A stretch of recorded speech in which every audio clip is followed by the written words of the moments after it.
Tribuners, puluhan mahasiswa di Ambon kembali demo tolak kenaikan BBM. Puluhan mahasiswa tergabung dalam Ikatan Mahasiswa Muhammadiyah atau IMM Ambon demo tolak kenaikan harga BBM Rabu 7 September 2022. Demo tolak kenaikan harga BBM itu berlangsung di DPRD Provinsi Maluku bersamaan dengan turunnya hujan.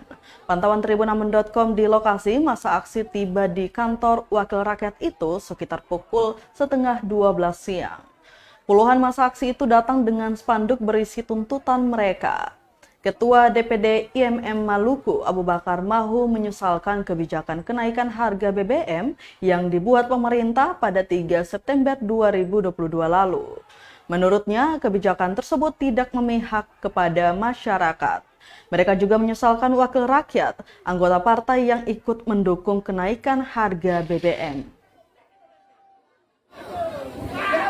Bapak Ibu, saudara-saudara kepolisian yang sungguh mencintai dan kami banggakan. Terima kasih teman-teman aksi Ikatan Mahasiswa Muhammadiyah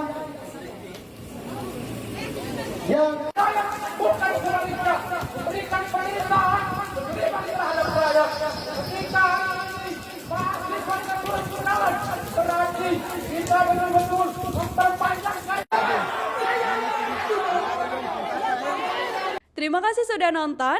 Jangan lupa like, subscribe, dan share ya.